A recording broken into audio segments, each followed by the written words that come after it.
Good afternoon. My name is Robert Brinkley. I'm going to be doing a review of Keisha N. Blaine's book, Until I Am Free, which follows the life and the achievements of civil rights activist Fannie Lou Hamer. Now, first, a little bit about the author. Um, Keisha Blaine, she's a scholar of African American and gender studies.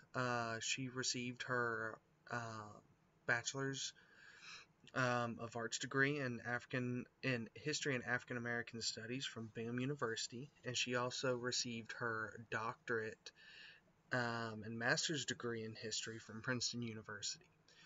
She co-edited the Charleston syllabus, as well as she also was a senior editor of of Black Perspectives, a blog published by the African American Intellectual History Society.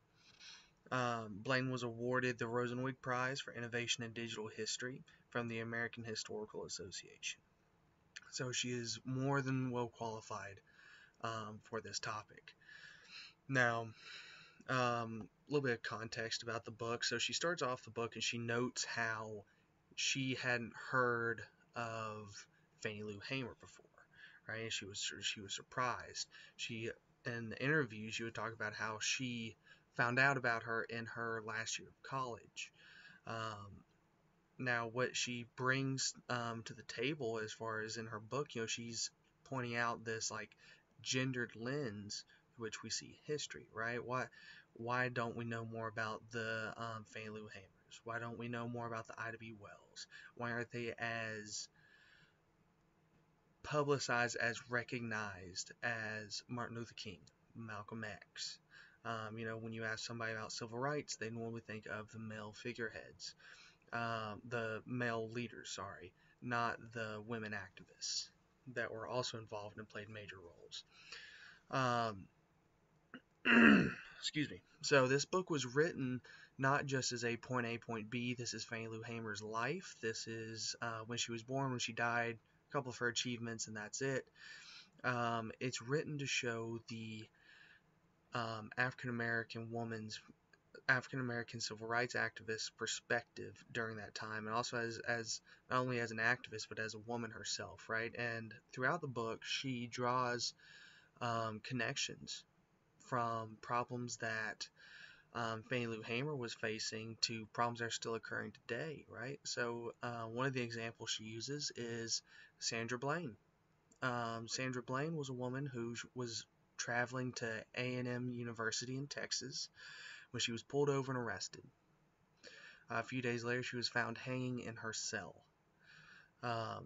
This example of state-sanctioned violence references back to Fannie Lou Hamer's run-in with one of her countless run-ins with police, where she was arrested, beaten and arrested, taken to the jail.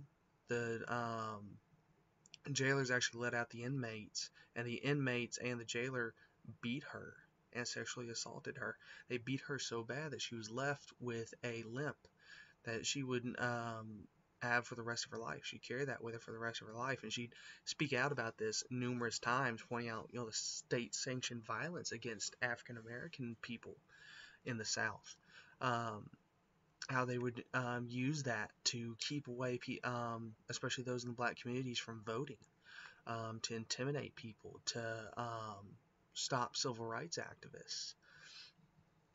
Pardon me. A little bit about time, place, circumstances in which this book was written, right? So this was written, and she discusses Fannie Lou Hamer's childhood, touches on that, of some of Fannie Lou Hamer's recounts of what happened when she was a child, right? She was born in 1917. She died in 1977. It mainly focuses on the 60s, right? On the time where civil rights activism was really ramping up, right? It also focuses on a time and place in Mississippi. Largely, this is her experiences in Mississippi and her efforts in Mississippi. It also explores outside, when she goes to Africa, when she goes up north to Washington, when she goes to New York, all this kind of stuff. But mainly it's centered around Mississippi, and this gives a different perspective, right? Not only a woman's perspective, um, again, going away from that gendered lens, um, but also the perspective of a female sharecropper in Mississippi back in the 60s, in the deep South, where you see a lot of discrimination and a lot of hatred toward African American people because they see their society, right? This hierarchy is starting to be chipped away at and toppled, and they want to do anything they can to stop that from happening. You also see this as a time where a lot in the African American and Black African American communities, where you see more involvement, you see more young people getting involved, you see older people as well getting involved in the fight for civil rights that in previous decades didn't want anything to do with because they were afraid of the repercussions, right? You have to think about it. They were being threatened, they were being harassed. They had, as she stated, they had to leave their telephones off the hook at night because they were being harassed. They would receive phone calls, death threats. They would have their houses shot up. They would be lynched and killed. They would be arrested and beaten for no reason, just like she was. So it explores this different perspective and how things were actually heating up and how things were changing during this time. Some of the main historical events, some of the things that's going on is things like the Mississippi Freedom Summer, right? Which this was an idea to bring volunteers down from the north, largely white volunteers, these college students that were coming down here to educate people on voter registration, especially in the African American community, because as she states, a lot of people didn't know about it. A lot of people didn't know they had the right to vote, especially in the beginning of the book. Ida B. Wells, sorry, Fannie Lou Hamer states, she's like, well, look, you're working all day, you come home and you want to go to bed. You don't have time to go out to the town, listen to news bulletins. If you have a radio, if you were lucky enough to have a radio, you're ready to go to bed because you're worked like a dog day in and day out.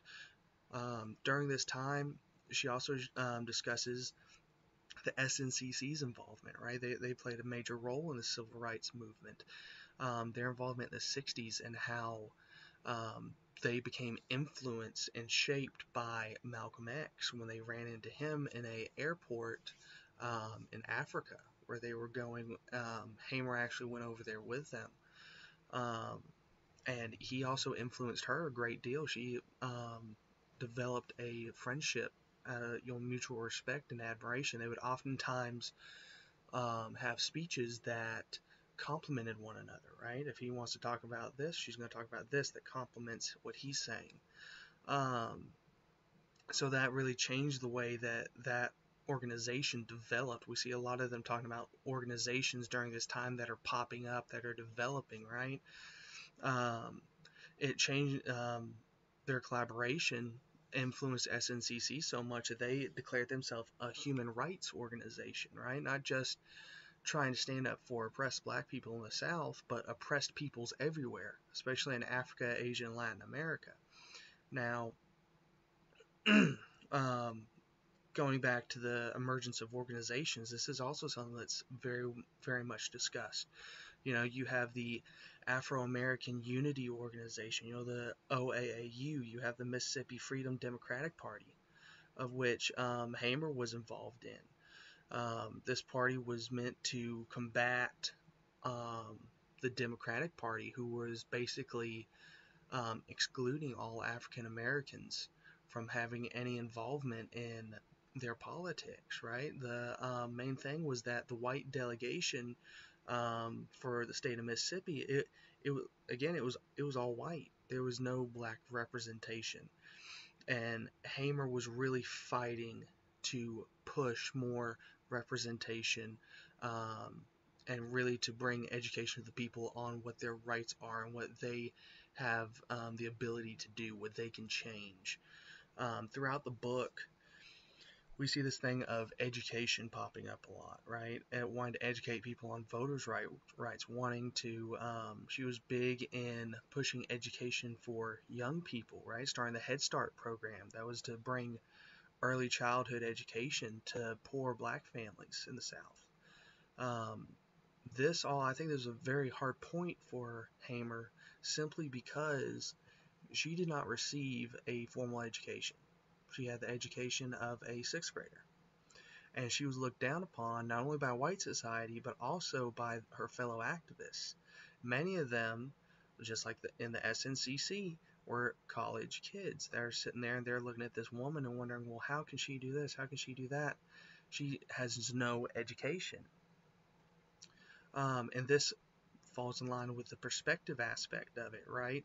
This shows her perspective as a uneducated black female in the South, right? Everything is against her, and yet she she manages to forge ahead, right? To make these differences that really help develop and helped champion the cause of civil rights. Um, excuse me. Now, as far as what she did, she founded the Mississippi Freedom Democratic Party. As I said, it was a way to challenge the racist um, exclusion of African American people from politics, especially in the Democratic Party. She also helped organize voter registration efforts, spearheaded education workshops, voter registration drives. She co-founded Freedom Summer. Um, she also challenged, she also advocated for many educational reforms, as I stated before.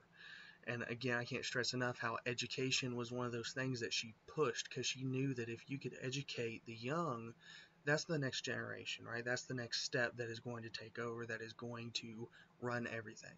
If we can educate them and give them a leg up, then we can really help champion this cause and know that it's going to stay in place. Know that they aren't going to suffer like how the previous generation suffered. Um, this book overall, um, it deals with themes of change. Again, with the um, examination of how the African American community became more involved. Um, how times have, yes, they have changed, but they are not completely changed, right? I think we're deluding ourselves if we think that everything is over with and done with just because those problems were in 1960 something doesn't mean that we don't have them today, because that's wrong. We do. It's fact of life that we do, and that we still need to work. We still need to work together, and we still need to try to bring about social change, because these are social issues that are inherent in our society. Um, So for me, there's the prompt of what don't I like about the book, right? There's not really anything that I didn't like about it. I have one little, it's more nitpicking than anything, um, where it's talking about, how she has her examples. Well, she would bring them in, and I have the book on Amazon. I listened to it on my Kindle, and the way she worded it, it dropped it in the middle, and it didn't really seem like it flowed that much the way that it was introduced. Like I'd be sitting there and they'd be talking about her, and yeah, she was coursed in sharecropping, and she was trying to, she was developing her life and doing all this stuff, and then it'd end the chapter, and then all of a sudden it'd go to on January 19, 2023, it just seems so abrupt. That's really the only thing for me. But again, this is just nitpicking. My One of the most memorable passages that she has on here, which she has so many, um, from her coercement into sharecropping, to her beating in 1963 in Mississippi.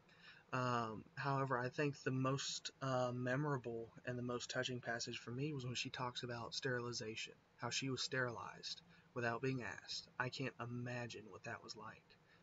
I can't imagine having to hear that my wife was sterilized and there's nothing anybody can do about it. And when you confront the guy that did it, he just says nothing. And as she said, his silence spoke volumes. For me, that was the most touching. Um, Overall, I really enjoy the book. Like I said, I have it on my Kindle library. I'm going to be using it for many future papers, for reference materials and for reference material, um, and also for a different perspective on the times. I think that's really the main point of the book, is to show history from a different point of view, not just the male point of view, but from the female point of view, and from the largely disadvantaged female point of view. Thank you.